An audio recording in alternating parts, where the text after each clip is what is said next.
on Saturday afternoon, Liverpool lost 2-1 against Crystal Palace at Selhurst Park. And if we're being really honest, you can't really say that the win wasn't deserved for Palace, because I think by half time, unless if it was a different goalkeeper in goal, then Liverpool could have found themselves 2-3 behind easily. And I wanted to ask for your thoughts on the game and whether you can put the loss down to simply Slot maybe tinkering with things, maybe in an environment where he shouldn't have, because obviously Palace are now 18 games unbeaten.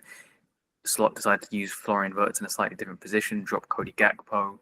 Is it just a case of maybe the wrong time to tinker with the team? Yeah, I would say so. I mean, obviously hindsight is always 2020, isn't it? So you kind of don't want to be too critical, because you think of some of the times where he has mixed it up and it's really worked. So Manchester City away, when he goes to that 4-4-2 in the false nines, and Liverpool put on a great defensive performance and win 2-0 there, and it's a key win en route to the title last season.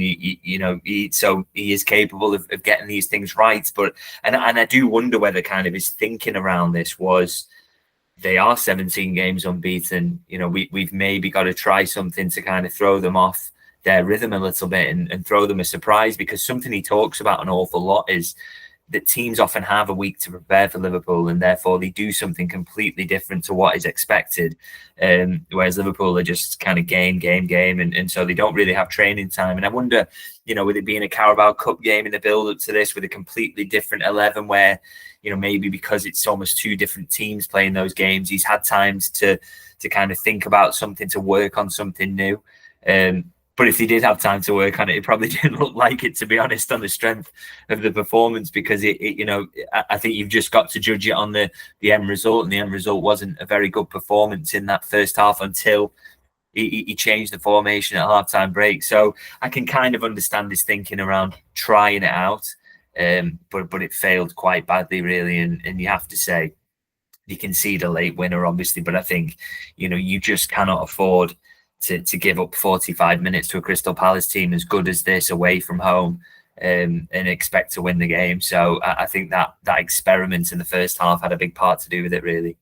Yeah, it was definitely a humbling experience to watch as a Liverpool fan. But, Palace did play well. I'm not going to begrudge them for winning. But in terms of Liverpool, last season, Slot's first defeat of the campaign came against Nottingham Forest at Anfield. And a lot of people criticised Slot for maybe making odd selection choices or odd substitutions. But do you think that this can be Slot's Nottingham Forest but this season? Because obviously Liverpool won every single game so far, apart from the Palace game. But if you looked online, you can see people criticising Slot and saying that these are issues that have been present all season. But maybe this can just be a learning point for Slot, and we can move forward from this. Yeah, I've seen a lot of talk about that kind of it. Is it similar to the Forest thing? But the Forest defeat, I would say, was a really important kind of milestone for Slot, because I think he realised in that moment, oh God, everybody in this league is really, really good. And I mean, Forest proved to be kind of the surprise package last season. So, but he just kind of showed you that at no point in any season can you underestimate who you're coming up against. And I don't think that was the case against Palace. I just think it was a wrong selection that didn't kind of work out, and combined with the fact that Palace are very good and can kind of put you under pressure. So I don't think he's got great lessons to learn from this. I just think it's kind of one of those that it can happen, to be honest. I mean, he knows what he was thinking going into this. I don't think he's got some kind of big takeaways other than, okay, maybe don't experiment with the formation in this particular game or that particular game. But again, I want him to feel free to be able to do that in certain games. I want another repeat of, like I say, Manchester City away, where he switches it up and it really works. So he shouldn't feel kind of he has to just stick with what he knows all the time. So I don't necessarily think it's kind of a necessary defeat in the way that the Forest one was, or anything I'd take these great learnings from. It's just a bit of a pain in the backside, really, and a disappointment, and that's kind of what he'll take from it. The upside is obviously you don't have to go to Selhurst Park away in the Premier League again this season, and you hopefully get Ekitike back as well, which would have helped, I think. And also kind of learning a bit more about facing Crystal Palace, because they have to in the cup again, aren't they, quite soon? So, maybe those are the helpful aspects of it. But I'm not sure about it kind of being this big developmental point as the Forest win was, because obviously Arne Slot is already very experienced in the Premier League, and and knows what it's all about at this point. And we should still remember Liverpool are top of the Premier League as it stands. So it's not as if this is a horrible start to the season. Well, yeah, I mean, to come in on that, but the reaction to me has been absolutely crackers. I mean, I completely accept, by the way, that Liverpool haven't been at the best this season so far. They've won an awful lot of games up to this point, and they only lost this one in the last minute, by the way. And you could say, oh, well, so what? Palace should have been out of sight in the first half. But one of the things that's most frustrating me about it is that Liverpool aren't getting any credit whatsoever for their second half performance, where I thought they were as dominant against Crystal Palace as Palace were in the first half. Now, people will say, well, it wasn't like Henderson was making saves like Alisson. Well, he makes a couple.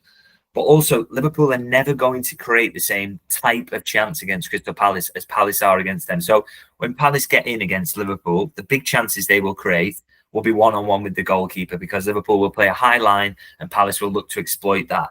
Liverpool's chances are always going to be different because Palace will be very, very deep.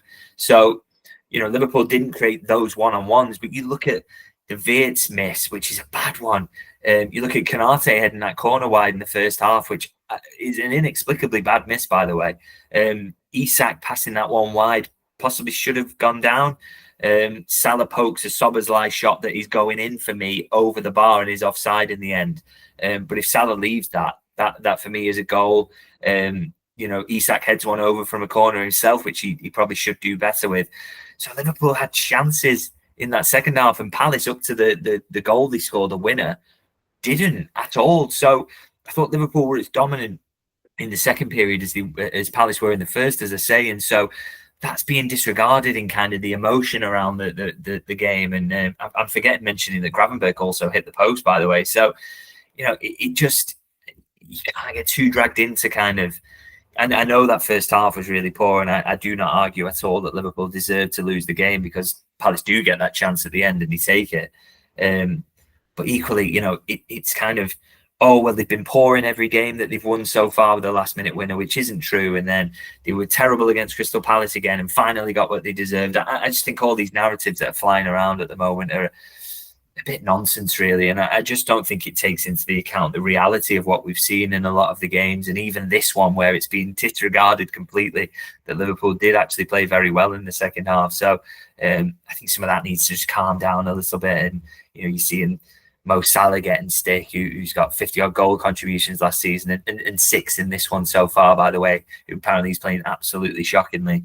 Criticism of the new players that have come in, despite all the change that's been going on and the turnover in the team. And Liverpool, as you say, they are top of the league. They haven't played perfect, but it'd be a much stronger bet to say that they're going to start playing consistently well over 90 minutes than to say that they're going to go the other way and start to play worse. So I just find the reaction to it, it's very tiring, really, and just ridiculous. But I think this is, kind of modern football at the moment. Everyone has to be the first to say the most outlandish thing, or that, hope that they'll be proven right by saying, that Liverpool are going to be rubbish first. And if you're the first to say it, there's some credit in that. I find it ridiculous. I don't think any of it's kind of based in reality. And, even after that defeat and the fact that they've been patching some of the games, for me, I still make Liverpool favourites to go on and lift the title even after a weekend like that. So I think some of it should just calm down a little bit, to be honest.